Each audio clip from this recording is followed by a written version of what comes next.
नमस्कार, आप सभी का बहुत बहुत स्वागत है। मेरा नाम रुबिका लियाकत है। पाकिस्तान पर एबीपी न्यूज की पैनी नजर बनी हुई है। पाकिस्तान में लगातार हालात हर घंटे बदल रहे हैं। नंबर के खेल में इमरान खान लगातार पीछे हैं। उनके खिलाफ नो कॉन्फिडेंस मोशन पर चर्चा होनी है। 31 तारीख का वो वक्त है, वो दिन है। और इस बीच खबर ये आई कि इमरान खान ने विपक्ष के सामने प्रस्ताव रख दिया है। और प्रस्ताव क्या रखा है, डील क्या है कि आप अविश्वास प्रस्ताव वापस ले लीजिए, मैं असेंबली भंग कर दूंगा। हालांकि खबर आने के कुछ ही मिनट बाद उनकी पार्टी पीटीआई से किसी भी तरह के ऑफर या सौदे से इनकार कर दिया गया है। और इन सब के बीच सत्ता के नंबर गेम में इमरान लगातार पिछड़े हैं। अभी पाकिस्तान की संसद में कौन कितना ताकतवर है, पहले मैं आपको ये दिखा देना चाहती हूं। देखिए, पाकिस्तान में इस वक्त विपक्ष, चाहे वो पीएमएल हो, चाहे वो पीपीपी हो, चाहे वो एमक्यूएम, जिसके 7 सांसद जो हैं, उन्होंने फौरन अपना जो समर्थन है वो इमरान खान से वापस ले लिया था। कल ही हमने ये खबर ब्रेक की थी। ये वो सारे के सारे दल जब मिल जाते हैं तो 172 के आंकड़े को काफी पीछे छोड़ देते हैं। इनफैक्ट 199 का वो आंकड़ा बनाते हैं। अगर हम जोड़ दें उन तमाम सांसदों को भी जो है तो इमरान खान की पार्टी तहरीक इंसाफ से ताल्लुक रखने वाले, लेकिन नाराज चल रहे हैं इमरान खान से या उनकी पार्टी से, तो अविश्वास प्रस्ताव वापस लेने की मांग नहीं रखी। इस बीच इमरान खान की तरफ से, उनकी पार्टी की तरफ से एक साहब आए मीडिया के सामने। सहाफियों से किसी बात को लेकर बहस भी हुई, लेकिन बाद में खबर पुख्ता कर दी कि सुनिए, हमने ऐसी कोई डील, ऐसा कोई प्रस्ताव विपक्षियों के सामने नहीं रखा है। तो ये इस वक्त की बड़ी खबर है और इस खबर पर बने रहना इसलिए जरूरी है क्योंकि एक तरफ इमरान खान पर्चे लहरा रहे हैं, चिट्ठियां लहरा रहे हैं, कह रहे हैं विदेशी ताकतें चाहती हैं कि पाकिस्तान अस्थिर हो जाए, पाकिस्तान में हमारी सरकार जो है वो अस्थिर हो जाए, मेरी जान को खतरा है। और दूसरी तरफ विपक्ष ये आरोप लगाता है कि ये तो पीछे पीछे डील कर रहे हैं। डील किस बात की हो रही है कि आप अविश्वास प्रस्ताव जो है वापस ले लीजिए और मैं असेंबली को भंग कर दूंगा, यानी चुनावों में पाकिस्तान दोबारा चला जाएगा। लेकिन फिर पीटीआई की तरफ से ये क्लैरिफाई कर दिया जाता है कि नहीं, हमने ऐसी कोई डील नहीं की है।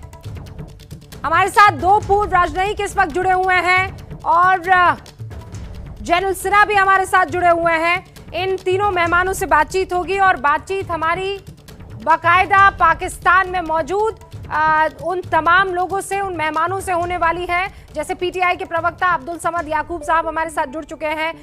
मैं आपको ये बता दूं कि विवेक काटजू साहब इस वक्त आपको स्क्रीन पर दिखाई दे रहे हैं।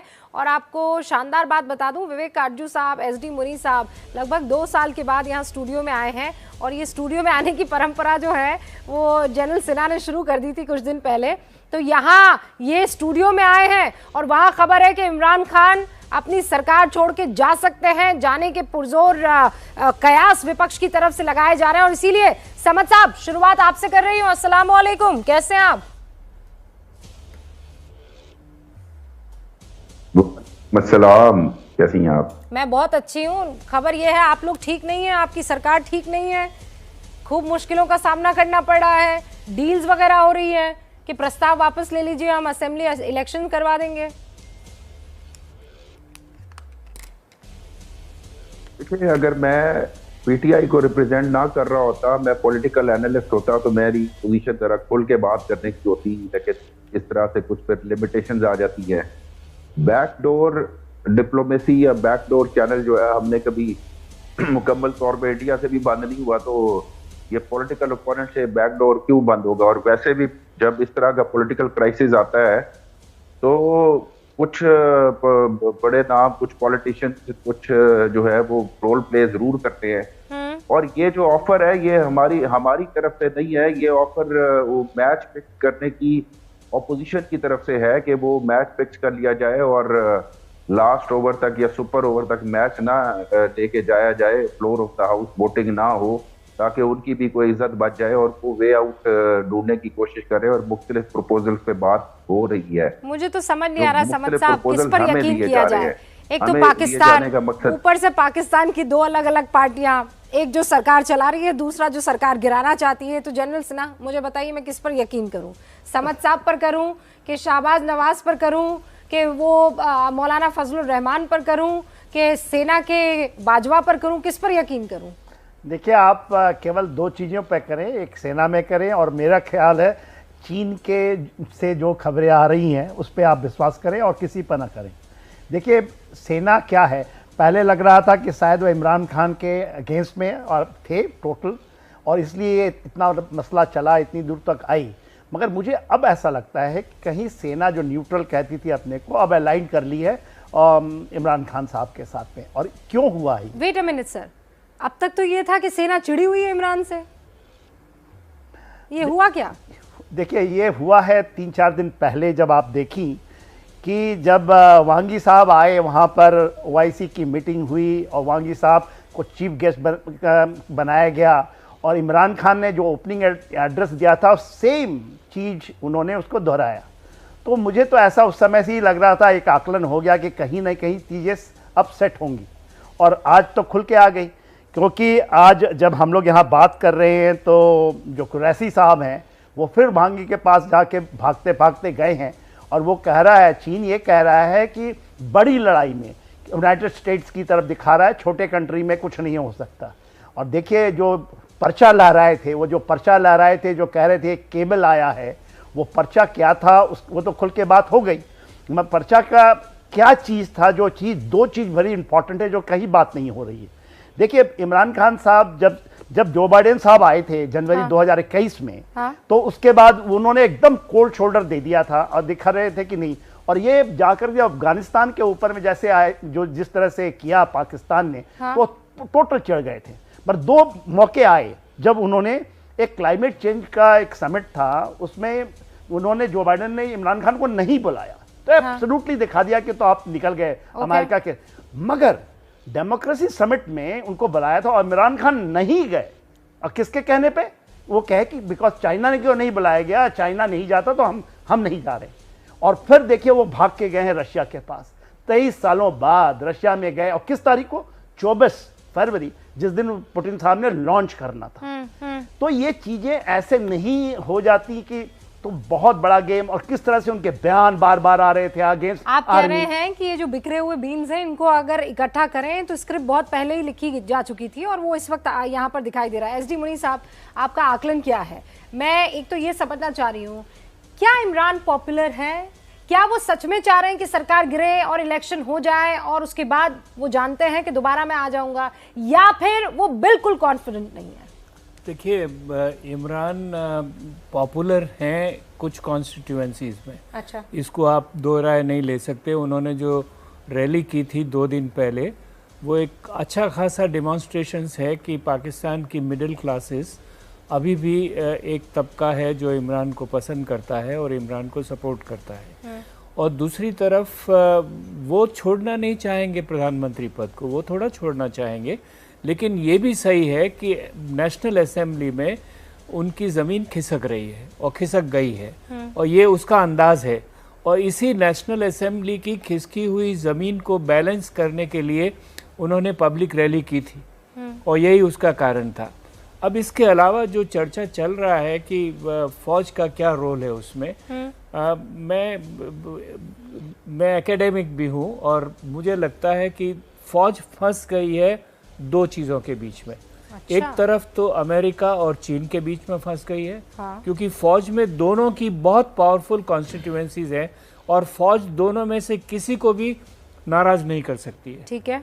और फ़ौज के स्टेक्स है, फाइनेंशियल स्टेक्स हैं सिक्योरिटी के अलावा भी। और दूसरी तरफ फ़ौज इसमें फंस गई है कि एक तो इमरान जिसको वो लेके आए थे, वो अब उनको अंगूठा दिखा रहे हैं कहीं न कहीं पर, पिछले काफ़ी दिनों से, मैं उसकी लंबाई में बात ना करें। और दूसरी तरफ उसका जो अल्टरनेटिव है, उसमें नवाज शरीफ की पार्टी, नवाज शरीफ खुद तो नहीं, लेकिन नवाज शरीफ की पार्टी, शहबाज शरीफ अगर उसमें प्रधानमंत्री होंगे, ये सही है कि शहबाज और नवाज भी फ़ौज से ही लाए गए पहले, और शहबाज हमेशा से फ़ौज को ज़्यादा एक्सेप्टेबल रहे हैं जब नवाज ने उनका चैलेंज करना शुरू कर दिया। तो मैं देखता हूँ फ़ौज इंटरनल पॉलिटिक्स में जो रूलिंग और कंटेस्टिंग पार्टीज है उनके बीच में फंसी हुई है, और इंटरनेशनली चीन और अमेरिका के, और इसीलिए एक ऐसा फॉर्मूला निकाले जिसमें सब सब खुश रहे और काम चलाएं किसी अरे तरह। प्रभु विवेक काजू जी, ये फॉर्मूला निकल पाएगा? सब खुश रहे, सेना खुश, अमेरिका खुश, चीन खुश, कंटेस्टिंग पार्टी खुश, रूलिंग पार्टी खुश। हाय, ये तो कभी नहीं हो सकता, ये तो जन्नत में भी मुमकिन नहीं है मेरे ख्याल से। देखिए, मैं इतना व्यापक तो नहीं जानना चाहता। मैं तो ये जानता हूँ कि जिस दिन इमरान खान साहब ने DGSI की अपॉइंटमेंट के ऊपर एक ड्रामा छेड़ा था अक्टूबर में, हाँ, उस दिन ये तय हो गया था। समद साहब शायद हमारे साथ हैं या ना, मुझे मालूम नहीं है। तो समद साहब इस पर ये कबूल नहीं करेंगे, लेकिन उस दिन ये तय हो गया था कि फौज उनको ये जिम्मेदारी नहीं देगी कि वो अगला अपना आर्मी चीफ चुनने दे। देखिए, पाकिस्तान की फौज जो है वो एक ही मामले में अपना प्रधानमंत्री को इजाजत देती, और वो ये है कि आप सीनियर जनरल्स में से एक को चुन लें, क्योंकि हम आपस में लड़ना नहीं चाहते। ओके। अब इसमें बाजवा साहब और उनके साथी जो हैं सीनियर जनरल्स, उन्होंने, क्योंकि इन्होंने एक ड्रामा किया था और पक्षपात किया था फैज हमीद साहब के लिए। फैज हमीद साहब को नियुक्त कर दिया था, अपॉइंट कर दिया था बाजवा साहब ने एज पेशावर कोर कमांडर। ये इमरान खान साहब की वो पॉलिटिकल मैनेजमेंट करते थे, तो वो बिचक गए इस पे कि ये तो मेरा अधिकार है, क्योंकि दुनिया जानती है कि फॉर्मल अधिकार जो भी हो उनका, लेकिन DGSI के जो असल मालिक है वो आर्मी चीफ होता है। चाहे जो भी लिखा हो उनके कानून में, वो असल मालिक आर्मी चीफ होता है, वो आर्मी का सर्विंग जनरल होता है।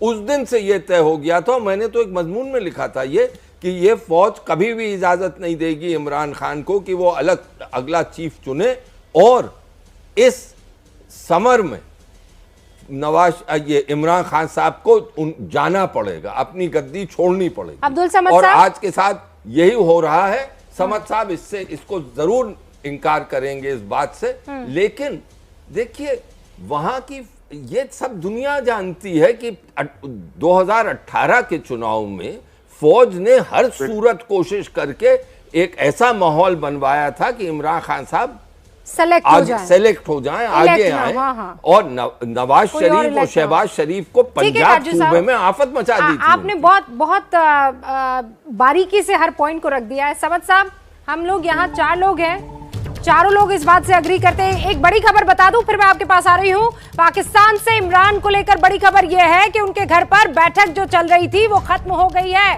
बैठक में चिट्ठी को लेकर चर्चा हो रही थी, सिक्योरिटी कमेटी की ये बैठक चल रही थी, अब खत्म हो गई है।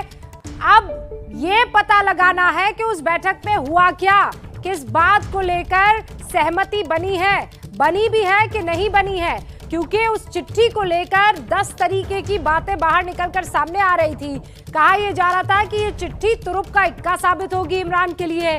फिर बाद में कहा गया विपक्ष की तरफ से कि ये कुछ नहीं था, झूठा पर्चा था, अगर सच है तो बता दीजिए चिट्ठी है कहाँ। हालांकि फिर कोर्ट ने कह दिया कि नहीं, सिक्योरिटी का मामला है और हम इसमें किसी तरह का ऐसा कदम नहीं उठाना चाहेंगे जो देश के हित में ना हो। काजू साहब 20 सेकंड में फिर मैं। हाँ, देखिए, ये इजाजत होती है हर सरकार को कि अगर खुफिया चिट्ठी है तो उस खुफिया चिट्ठी का जो क्लासिफिकेशन होता है उसको खत्म करे। हाँ। और चिट्ठी को दुनिया के सामने लाए। ये हर सरकार को अपने कानून में इजाजत होती है। तो किस बात से डर रहे हैं समद साहब? तो इमरान खान साहब चाहें तो वो इसको डिक्लासिफाई करके चिट्ठी को बाहर ला सकते हैं और संसद में रख सकते हैं। क्या किसने रोका है? वो तो आपकी ताकत ही है ना। ऐसे जो लहरा रहे थे इमरान खान साहब, वो ताकत ही के तौर पर ना, जैसे तलवार लहरा रहे हो। ये तो कानूनी बात। रुबिका जी, पहली बात तो मैं थोड़ा सा स्टार्ट इससे लूंगा कि आप माशाल्लाह से पाकिस्तान में बड़ी फेमस एंकर हैं, और इतना बड़ा पैनल जो इनसे मैं सीखता हूँ, विवेक काजू साहब हो गए जो अभी जो पिछले पैनलिस्ट थे, और के सिन्हा साहब से तो हमारी दोस्ती है, नोक झोंक चलती रहती है। लेकिन काश आपने मुझे इन्वाइट किया होता तो मैं भी स्टूडियो बॉर्डर क्रॉस करके पहुंच जाता। इतना खूबसूरत तजिया, इतना प्रिसाइज तजिया जो इन्होंने किया विवेक काजू साहब ने और दूसरे पैनलिस्ट ने। अब आप ये तो कुफर करने वाली बात हो जाती है कि अगर मैं इनकी बातों से इनकार करूं तो गो कि वो मैं अपनी जबान से नहीं कह पाता, लेकिन वो उन्होंने बिल्कुल ठीक कहा है, मैं उस बात से इनकार नहीं करता, क्योंकि जब इतनी सच बात कही जा रही हो तो फिर अच्छा नहीं लगता कि उस बात से इनकार किया जाए। लेकिन इस पे मैं एक मतलब क्या कहूँ कि नंबर्स आप शो कर रही हैं अभी यहाँ पे, और आंकड़ों पे मुझे एक शेर याद आ गया कि गिला नहीं जो कुरेजा है चंद पैमाने, निगाहे यार सलामत हजार महखाने। तो जो निगाहे यार है ना यहाँ पे, हम उसको कोशिश कर रहे हैं मैनेज करने की, ना कि जो है ना वो इन पैमानों को ऑर्गेनाइज करें हम। अरे तो लिहाजा इतनी सच्ची बातें हैं, ये सरकार गिरने के वक्त ही समझ साहब आप करते हैं। ये निगाह करम आप कह भी दीजिए समझ साहब, वाकई मेरा दिल कर रहा है कि आपको स्टूडियो बुला ही दिया जाए। लेकिन एक हाँ, कौन निगाह करम करेगा? अच्छा, अब वो इतने बड़े पैनल के सामने मेरी जो शम्मा है ना वो टिमटिमा जाती है, वो मैं इनकी रोशनी के सामने जो है ना मेरी रोशनी बिल्कुल धीमी पड़ जाती है। ये सब इसलिए हो रहा है ना समझ साहब, क्योंकि आज आपके पास नंबर्स नहीं है, क्योंकि डिबेट तो मैंने यूं भी आपके साथ बहुत किए हैं, तब आपकी जुबान में मिठास कम, तलवार की धार ज्यादा थी। हमने उस आपने पैनल ऐसा बिठा दिया ना। अच्छा, फिर इस पे हमने उस निगाहे यार को कहा कि तू मोहब्बत में कोई चाल तो चल, हार जाने का हौसला है मुझे। तो वो अभी चाल चल रहे हैं और हम हारने के लिए तैयार बैठे हैं। नहीं तो अगर मैं सीरियस नोट पे पूछूं तो आप सच में हारने के लिए तैयार बैठे हैं? अब आपके पास कोई चारा नहीं बचा है, ये सच है। देखिए कभी कोई जीता है यहाँ पे इससे पहले? कभी कोई है जो ऐसा? यहाँ पे तो वो भी प्राइम मिनिस्टर आए हैं जिनको फांसी चढ़ा दिया गया है। समझ साहब, अब आप मेरे लिए ना बड़ा मुश्किल कर रहे हैं, मैं बता रही हूँ। लेकिन मैं इतना जरूर कह सकता हूँ, मैं आपको बता दूं आप क्यों मेरे लिए मुश्किल कर रहे हैं। मेरे अब्बा कहते हैं कि झगड़ा दो पहलवानों में होता है, ठीक है? रिंग में दो पहलवान उतरे और एक पहलवान पहले ही ऐसे कर दे तो फिर आप नहीं मुक्केबाजी कर सकते हैं। और आपने सर पहले ही, अब मुझे नहीं पता आप मुझे देख पा रहे हैं नहीं, दोनों हाथ अपने मुंह के सामने कर दिए हैं। अब किसी तरह की कोई पंचिंग सर हो नहीं सकती है, ना सवालों की और ना ही सच्चाई की, क्योंकि आप सब कबूल कर रहे हैं। लेकिन उसके बावजूद कुछ चीज़ें रहती हैं जो मैं चाहूँगी कि आप हमें बहुत ईमानदारी से बता दें, क्योंकि आज फुल मूड में आप ईमानदारी से बात करने के बहुत कम ऐसा होता है, डिनायल मोड ज़्यादा रहता है। आज आपका वो मोड ऑफ हो गया। एक बड़ी खबर ले लूँ समझ साहब, और उसके बाद मैं आपके पास आती हूँ। इमरान खान को लेकर ही ये बड़ी खबर है। देखिए, पाकिस्तान पर इसलिए पैनी नजर है क्योंकि वहां कभी भी कुछ भी हो सकता है। शहबाज शरीफ के घर इमरान विरोधियों की एक बैठक हुई।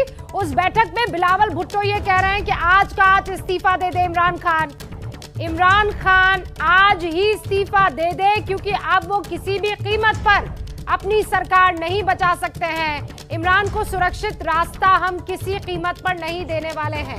मुनी साहब बिल्कुल सही है। मैं ये भी कह रहा था कि अगर ओपोजिशन के पास 199 सीट्स हैं, नंबर हैं, तो कोई रास्ता नहीं है कि वो कॉम्प्रोमाइज़ करने के मूड में हो। और अगर वो कॉम्प्रोमाइज़ करने के मूड में नहीं है तो कम से कम चाहेंगे कि ये सरकार जाए और दूसरी सरकार चाहे थोड़े टाइम के लिए ही बने, उनकी बने, ताकि वो एक अपना राजनीतिक कॉन्स्टिट्यूएंसी बना सके। क्योंकि अगर दूसरा इलेक्शन भी इमरान खान के टेम्परेरी या लेमडक प्राइम मिनिस्टरशिप में भी होता है तो वो ओपोजिशन को एक्सेप्टेबल नहीं है। ओके, वो नहीं हो सकता। हाँ काचू साहब बोलिए ना। नहीं, वो क्षमा करें, तो पाकिस्तान के संविधान में यह है कि एक न्यूट्रल गवर्नमेंट, केयरटेकर गवर्नमेंट बनती है जो कि सुपरवाइज करती है इलेक्शन। तो जो प्राइम मिनिस्टर होता है सिटिंग, जिस दिन इलेक्शन अनाउंसमेंट के पहले उसको जाना पड़ता है और वो 3 महीने के लिए एक सरकार आती है। इवन इफ अगर प्रधानमंत्री के पास बहुमत हो तब भी उसको हटना पड़ता है। इंटरिम गवर्नमेंट में भी ओपोजिशन का क्या रोल होगा वो डिसाइड फौज करेगी, जैसा मैंने कहा। हाँ, फौज फंसी हुई है उसी में कि क्या फॉर्मूला निकाला जाए जो सबको कहीं न कहीं थोड़ा बहुत चाहे पानी के साथ निगलना पड़े एक्सेप्टेबल हो। एक सवाल मैं पूछ सकता हूँ अगर इजाजत हो? हाँ, बस मैं सिन्हा साहब से इस पर रिमार्क ले लूँ और उसके बाद आप पूछ सकते हैं समद साहब से। मैं बड़ी खबर लूँ उससे पहले एक सेकंड। सर, ये जो खबर आ रही है लीजिए एक और बड़ी खबर पाकिस्तान से। इस समय की ये बड़ी खबर ये बता रही है कि अविश्वास प्रस्ताव पर चर्चा में देरी हो रही है। देरी का मतलब क्या है, इसके माने क्या है? क्योंकि 31 मार्च को चर्चा हो जानी थी, शुरू हो जानी चाहिए थी अब तक ये चर्चा, लेकिन प्रस्ताव पर चर्चा में देरी के माने क्या है? जनरल सिन्हा, क्या लगता है? देखिए रुबिका, आपको ये जो देरी और जो बात ये कहे कि 4 तारीख, कोई कहता 8 तारीख में जाके कुछ होगा और पूरा का पूरा दृश्य ही बदल जाएगा, ऐसा पाकिस्तान से बोल रहे हैं लोग। और ये नहीं कि केवल विपक्ष वाले बोल रहे हो या सत्ता पक्ष बोल रही है, वहाँ से कुछ मीडिया भी ऐसी चीज़ें आ रही हैं, कुछ हमारा भी अपना एक उनसे कांटेक्ट है, वहाँ से भी ऐसी चीज़ें आ रही हैं। हाँ। देखिए जो बड़ी चीज़ है, चाइना ने आर्मी को कहा है, जैसे काजू साहब ने बताया और मनी साहब ने बताया था कि बड़ा उनके लिए संकट का समय आ गया है, बैलेंस करना बड़ा मुश्किल हो रहा है उनके लिए। सिन्हा साहब एक सेकंड रोक रही हूँ इसलिए क्योंकि हमजा मेरे सहयोगी पाकिस्तान से हमारे साथ, इनफैक्ट इस्लामाबाद से हमारे साथ जुड़ चुके हैं, उनका रुख कर लेते हैं। Hamza, what's the news? अब तक तो बहस शुरू हो जानी चाहिए थी, इसी वक्त प्रस्ताव पेश किया गया था, मुझे याद है कुछ दिनों पहले, अब तक चर्चा शुरू क्यों नहीं हुई है? क्या छिपा है इसके पीछे? देखिए, लगता ऐसा है कि जो कल रात की जो मीटिंग आर्मी चीफ की और प्राइम मिनिस्टर की हुई है, उसमें बहुत कुछ सेटल किया गया है। आज नो कॉन्फिडेंस मोशन की जो नेशनल असेंबली का सेशन था, बहुत इंपॉर्टेंट था, जो 4 बजे शुरू होना था और इस वक्त 1 घंटा हो चुका है, सेशन नहीं शुरू हुआ है। और 6 बजे फेडरल कैबिनेट का जो है वो एक अलग से सेशन है जो 6 बजे शुरू होना है, यानी कि तकरीबन 1 घंटे के बाद। ये बड़ा इंपॉर्टेंट है कि ये अब सेशन क्यों नहीं हुआ, इसमें ऑपोजिशन भी नहीं गई है, सेशन कॉल हुआ था, स्केड्यूल में था, एजेंडे पे था, फिर भी नहीं हुआ। तो लगता ऐसा है कि कहीं ना कहीं वो जो मिलिट्री एस्टैब्लिशमेंट की इंटरवेंशन हुई है, उससे कोई मिडिल ग्राउंड बीच में निकालने की कोशिश हो रही है। एक सेकंड, आप ये कह रहे हैं कि नो कॉन्फिडेंस मोशन पर चर्चा शुरू हो जानी थी 4 बजे और फिर 2 घंटे बाद कोई और सेशन भी था, वो कौन सा सेशन था? देखिए, 4 बजे नो कॉन्फिडेंस मोशन के ऊपर नेशनल असेंबली का सेशन था और उसके बाद 6 बजे जो है वो पार्लियामेंट्री कमेटी की जो है वो मीटिंग है, रिगार्डिंग अगेन उसी लेटर को लेके, नेशनल असेंबली के अंदर ही है। तो वो अभी और यहाँ पे ये सब 5 बज रहे हैं, जिसका मतलब है 1 घंटा गुजर चुका है, सेशन शुरू नहीं हुआ। मतलब असेंबली में कोई भी नहीं है, अभी तक हमें नहीं मिला, ना विपक्ष वहाँ पहुंचा है, ना सरकार का कोई बाशिंदा, असेंबली में कोई भी नहीं। ये कैसे हो सकता है काजू साहब? कोई भी नहीं आया है, सेशन ऑफिशियली शुरू होना चाहिए था, नहीं हुआ है। बहुत इंटरेस्टिंग है सर, ये कैसे हो सकता है? जो हमजा कह रहे हैं उससे मैं इत्तेफाक करता हूं कि इसमें फौज अब बीच में पूरे तरह से आ चुकी है और वो अब एक बीच का रास्ता ढूंढने की कोशिश कर रही है। और इस वक्त देखिए, जो मुनी साहब कह रहे थे वो उसमें बहुत वजन है। इस वक्त लोगों की एक एनर्जी है ऑपोजिशन की, वो चाहते हैं कि इमरान खान को फ्लोर ऑफ द पार्लियामेंट पे शिकस्त दें हम। काजू साहब, तो फिर पहुंची क्यों नहीं? मैं यही समझना चाहती हूँ ना, आप कह रहे हैं सेना वहां पहुंच गई है। देखिए, मैं हाँ, बस फौज कुछ देर अगर के लिए बीच रुक रही में हूँ सर, ये बहुत इंटरेस्टिंग हो गया है, अभी बहस शुरू हो जानी चाहिए थी। हमजा मेरे सहयोगी ये बता रहे हैं कि ना तो विपक्ष असेंबली में पहुंचा है और ना ही वहां सरकार के नुमाइंदे पहुंचे हैं, यानी सेना पीछे पर्दे के कुछ कर रही है। सेना की साख को लेकर यहां पर चर्चा चल रही थी, उस पर हम बात करें उससे पहले अविश्वास प्रस्ताव पर चर्चा के लिए चर्चा 4 बजे शुरू हो जानी चाहिए थी, अब वहां पर लगभग 5 बज चुके हैं। हमारा जो समय है वो आधा घंटा पाकिस्तान से आगे है, 5 बज चुके हैं, लेकिन एक कबूतर भी वहां पर मारता हुआ नहीं दिखाई दे रहा है असेंबली में। ना तो विपक्ष की तरफ से कोई पहुंचा है और ना ही सरकार की तरफ से वहां कोई पहुंचा है नो कॉन्फिडेंस मोशन पर चर्चा करने के लिए। क्या सवाल मन में आता है, समय पर पाकिस्तानी संसद शुरू क्यों नहीं हुई? ये पहला सवाल जहन में आता है। क्या पाकिस्तानी सेना अब दखल देना शुरू कर चुकी है कंप्लीटली? तीसरा ये कि सरकार और विपक्ष का नहीं पहुंचना, ये कैसा लोकतंत्र है? मतलब आप बस फर्ज कीजिए कि यहां लोकसभा में नो कॉन्फिडेंस मोशन पर चर्चा होने वाली है, सरकार को गिराने के लिए बहस होने वाली है और ना तो विपक्ष से कोई पहुंचे और ना ही सरकार से कोई पहुंचे, सदन में एकदम सन्नाटा। तो आप क्या कहेंगे, पर्दे के पीछे क्या सेना किसी तरह का कोई खेल कर रही है? ये चौथा बड़ा सवाल है एबीपी न्यूज का, जो किसी के भी जहन में आएगा। और क्या पाकिस्तान में संसद का कोई सम्मान नहीं है? जब संसद में इस बात पर बहस होनी है तो फिर लोग पहुंचे क्यों नहीं है? समझ साहब, देखिए, मैंने तो आपसे पहले ही कहा था कि ऑपोजिशन जो है वो चाह रही है कि मैच फिक्स हो जाए। और जहां तक आपने सेना के रोल की बात की, मैं सेना को तब इन्वॉल्व होना पड़ता है जब उनको ऑपोजिशन या तमाम स्टेक होल्डर जो है वो इनवाइट करते हैं कि आप आए। और हमारे दरमियान में जो इस पॉलिटिकल क्राइसिस के हवाले से सेना भी कंसर्न व्यक्त किया है। मैं आपको इसमें एक हिस्टोरिकल एस्पेक्ट बताता हूँ। 1992 में 1992 में प्राइम मिनिस्टर नवाज शरीफ थे और उनके इख्तलाफ हो गए प्रेसिडेंट इसाक से। तो उस वक्त general Waheed Takar chief of army staff हुआ करते थे और उनका हेलीकॉप्टर जो है वो इस्लामाबाद में कई बार मंडलाता था दोनों के घर जाते हुए।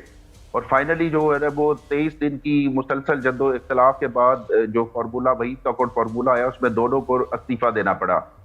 अभी थोड़ी देर पहले तो मेरे घर से अभी ये प्राइम मिनिस्टर का हेलीकॉप्टर जब ऑफिस जाता है तो मुझे पता होता है कि कितने बजे वो जा रहे हैं, कितने बजे आ रहे हैं। लेकिन आज इस्लामाबाद की फिजाओं में काफी सारे हेलीकॉप्टर मंडला रहे हैं और मैं देखता हूँ कि कहीं इस्तीफा तो नहीं आने वाला। लेकिन तो हमें ये भी बताया गया इस्तीफा नहीं आएगा। लेकिन यही मैं आपसे कह रहा हूँ कि जो इस वक्त की इस्लामाबाद में जो मौसम है और जो माहौल इस वक्त गर्म हुआ है, इसमें जरूर जो है वो पॉलिटिकल क्राइसिस को रिजॉल्व करने के लिए कुछ ना वो कुछ सारी बातें मैं समझ रही हूँ, लेकिन हेलीकॉप्टर के ऊपर का पंखा जो चक्करगन्नी बनाता है, अभी जमहूरियत भी उसी चक्करगन्नी के पैर में फंसी हुई है। सर, मैं ये समझने की कोशिश कर रही हूँ कि भाई वहां संसद में कोई पहुंचा क्यों नहीं है? हमजा, मतलब मैं बस ये सोच के परेशान हो रही हूँ कि नो कॉन्फिडेंस मोशन पर बहस होनी है और एक को आदमी वहां पर नहीं है। ये मतलब ये कैसी जमहूरियत है हमजा?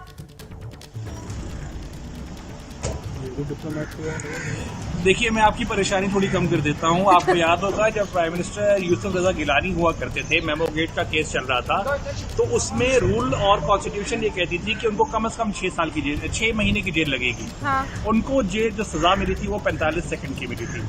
ठीक है।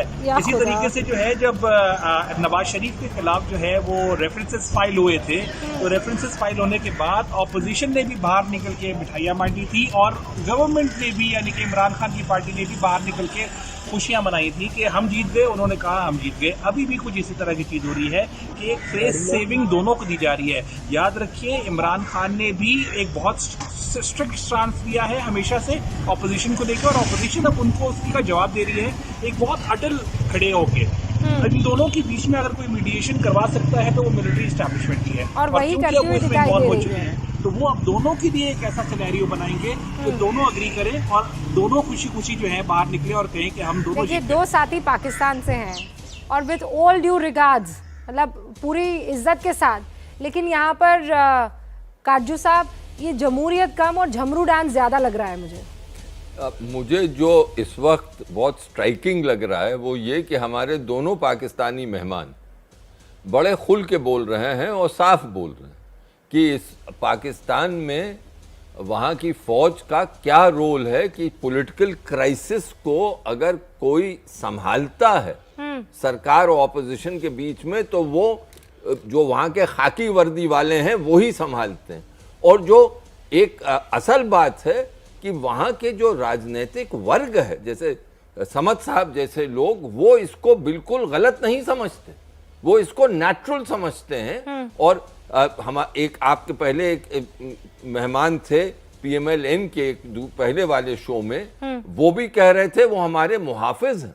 यानी एक पाकिस्तान की फौज जो है वो प्रोफेशनल फौज तो है, लेकिन उसके साथ साथ एक उसका पॉलिटिकल, एक राजनीतिक मकाम भी है। और पाकिस्तान की अवाम इस राजनीतिक रोल को फौज की कबूल करता है और ये बहुत बड़ी बात है। तो इसलिए पाकिस्तान की जो डेमोक्रेसी है वो अलग है और देशों की जो डेमोक्रेसी है उससे अलग है। ये इनका सिस्टम है, इनको मुबारक हो। हाँ, ये जरूर मैं कहूंगा कि आज के दिन अब कोई इमरान खान साहब का रहना बिल्कुल नामुमकिन सा बन गया है। नहीं, तो अब वो किस सूरत में जाएंगे इसको देखना। मैं अपना वो पिच नहीं छोड़ने वाली हूँ। मैं अभी भी, आप कहेंगे कि क्या रूबिका, इसमें इतना हैरान होने की जरूरत नहीं है, उनकी जमहूरियत है, ये वो जाने, उनकी डेफिनेशन है। पर मैं अभी भी इस चीज को हजम नहीं कर पा रही हूँ। और मुनीस साहब, प्लीज मेक मी अंडरस्टैंड, और मेरे दर्शकों को भी, कि वहां पर अगर ये दो लोग इतने इंपॉर्टेंट मुद्दे पर चर्चा करने के लिए नहीं जा रहे, दोनों पार्टियां, विपक्ष भी और सरकार भी, तो किसी ने रोक दिया है और वो किसी सेना है, इसका मतलब जल्दी कोई बड़ा ऐलान हो सकता है, इस्तीफा कोई आ सकता है? वो ऐलान तभी होगा जब एक फॉर्मूला निकलेगा जो दोनों को एक्सेप्टेबल हो, और वो फॉर्मूला निकालने के लिए फौज बैठी हुई है। आपने तो दोनों नहीं पहुंचे तो सेना ने रोका? मैं राजस्थान से आता हूँ और आपने कठपुतली का डांस देखा है ना? ऑफ कोर्स देखा है सर, मैं भी राजस्थान। तो धागे जो है कठपुतली के, वो आप और हम जो देख के बात कर रहे हैं वो उन नाचने वाली पुतलियों की तरह बात कर रहे हैं कि ये वहां चला गया, ये वहां चला गया। तो असली धागे जैसे चलेंगे, और जब धागे इस बात को ये तय कर लेंगे कि अब कौन सा एक्टर आगे आना है और कौन सा नहीं आना है, तब समझ आएगी कि फॉर्मूला मैं निकला है। 5 लोगों से एक सवाल पूछ रही हूँ मुनी साहब, और मुझे आप उसका जवाब दीजिए। बड़ा बहुत बहुत सरल सा सवाल है। समद साहब, दोनों पार्टियां नहीं पहुंची है, सेना ने रोका?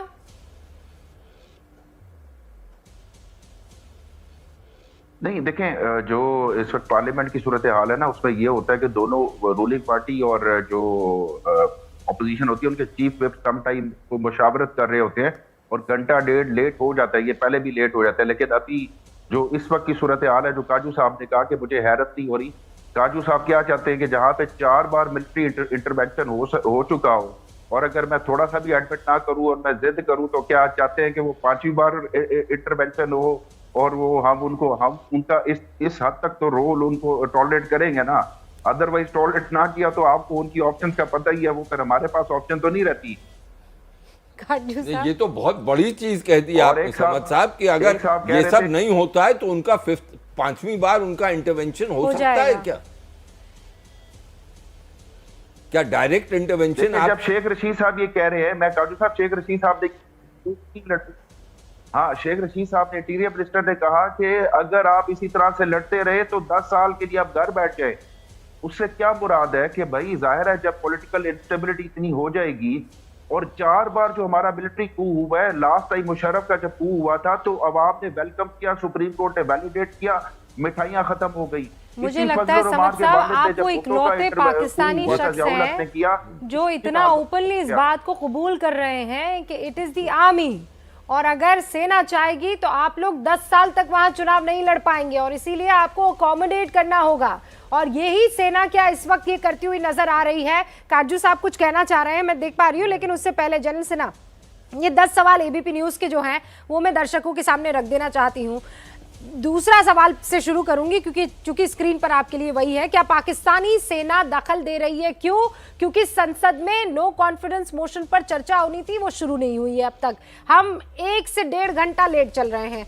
सरकार विपक्ष का नहीं पहुंचना, ये कैसा लोकतंत्र है? अब तक ये बात मेरे तो हलक से नीचे नहीं उतर पाई है। पर्दे के पीछे क्या सेना किसी तरह का कोई खेल कर रही है? अभी आपने समद साहब को सुना, क्लैरिटी आपको मिल गई होगी। क्या पाकिस्तान में संसद का कोई सम्मान नहीं है? क्योंकि अगर वहां आपको किसी तरह का कोई प्रोसीजर या कोई परंपरा निभानी है तो आपको वहां वक्त से पहुंचना होगा, करना होगा, और 1-2 मिनट देरी की बात नहीं है, घंटे भर से ऊपर हो गया है।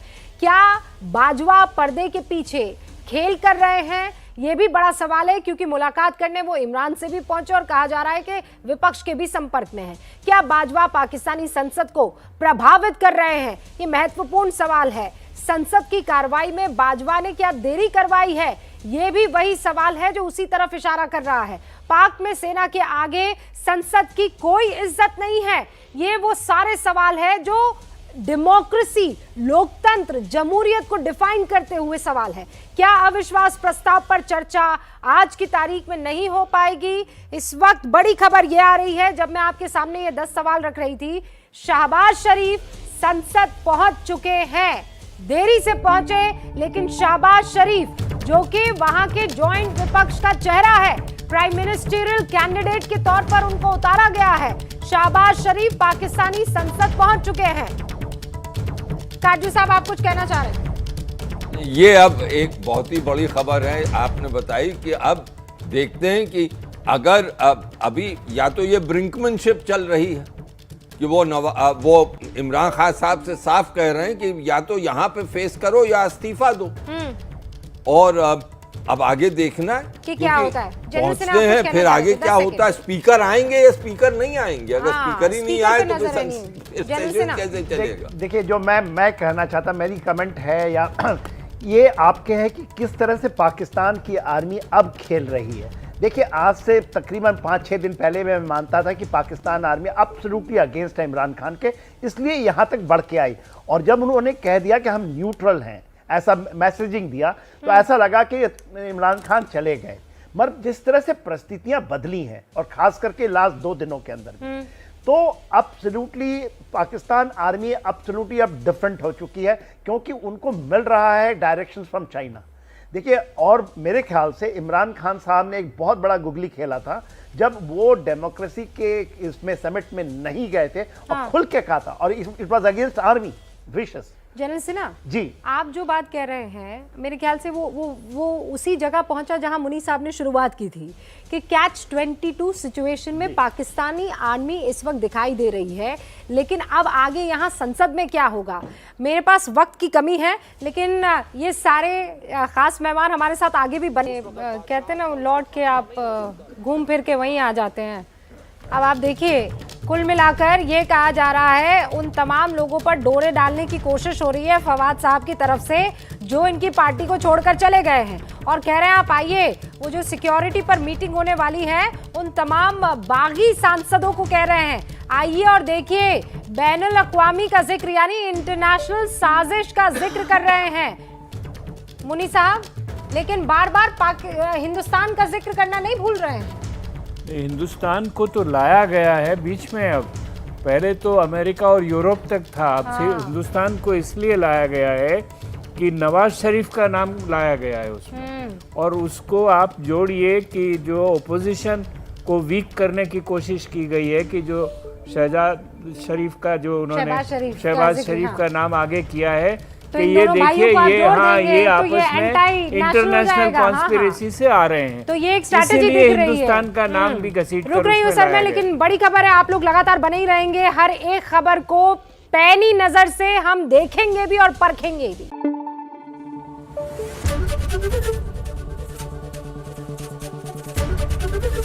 एबीपी न्यूज आपको रखे आगे।